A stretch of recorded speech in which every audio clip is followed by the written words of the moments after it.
Welcome back everyone on YouTube to Imprecise Recap, Resident Evil style. I'm Bojack and I wanted to say before we start, spoilers ahead. In the last video, Ethan went through one of the 7 circles of hell looking for a quick handy J before getting his fix and joining a birthday celebration. Once the party was over, he met up with Mia and Zoe, who were tied up with other engagements. After freeing them both, Zoe asked you to give her that hand job with the little head so she can make the cure for the gonorrhea they are both infested with. You may feel as though Ethan has finally earned that Louisiana double stuffing, but this is sadly not the case, as Daddy pops through the wall in the form of one of those giant factory boogers I myself am once guilty of renovating from my nostril. This is the 3rd time Ethan has to fight this son of a bitch. Most people would be horrified at the William Birkins look Daddy is now sporting, but not me. The only thing that ran through my mind was, why can't I kill you?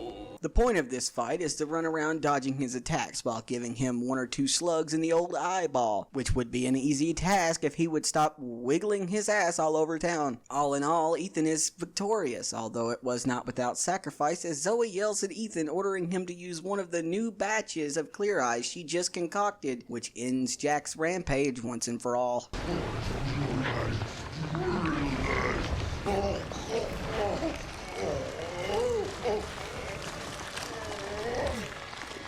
Wow. Following Zoe out the door she only opens after the battle is over, Ethan comes to a dock where he is tasked with a hard choice on who to give the cure.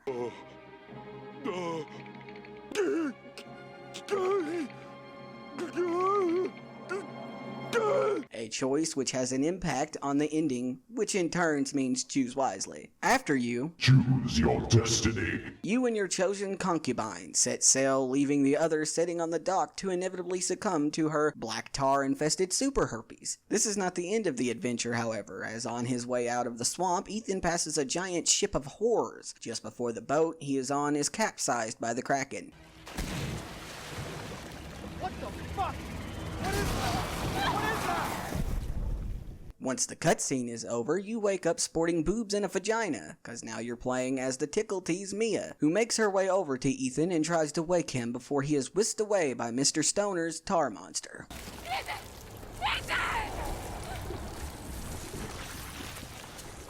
Following right behind Ethan, Mia makes her way through the ship, where she encounters lost memories in the form of hallucinations, ominous encounters with Evie, that's a little girl from The Grudge, not the Pokemon, and a few lost treasures. There are, of course, a couple of glob dots in certain spots. Fear not for Mia, however, because fighting them isn't mandatory, so passing them up and grabbing the fuse for the door the brat locked her out of, Mia makes her way upstairs to the top level where Evie is waiting. This next part was definitely not inspired by The Ring. You know it, I know it, and Capcom will probably deny it. After reaching the top, Mia has a friendly chat with Samara in which she demands her to watch a videotape, leading to one of the worst, most grueling levels in the entire game. Because of this, I will speed through the next 2 parts, mainly due to the fact that they are as much fun to talk about as they are to play. Mia starts this video off with a conversation with what I'm assuming is her boss, but judging by the unnecessary touching, I believe this was much more than that, if you know what I mean. After this long cutscene no one asked for and going down the hall, Mia looks at her watch, which whispers the secrets to finding the location of Case 39. This in turn sends Mia off on an unneeded journey to find Evie, who has gone rogue and is puking these abominations, which is supposed to explain their role in the story. After making her way through the ship and eliminating the nasty, she finally reaches the only redeeming quality of this level, being that badass cutscene making the Titanic look like shit.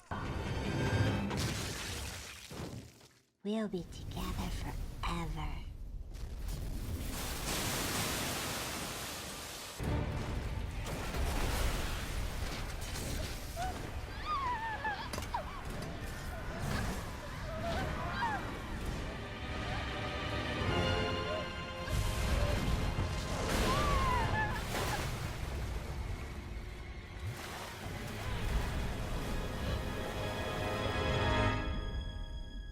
You're gonna die an old lady, warm in her bed. Not here. Not this this night. Not like this. After sludging that fine ass all the way through the bowels of the ship and reaching the end of the video, Mia should prepare for another trip through the bowels of the ship because she's got to do all that shit again. As Mia makes her way through the ship, again discovering what happened in the past, she finally reaches Ethan, who is stuck to the wall in the same fashion as David Cross in Men in Black. Hey everyone, Bojack here. Hope you had a blast watching my video. If you did, give the like button a nasty spanking. Also, that subscribe button's been kinda naughty. The bell icon will keep you informed on when I post my next video.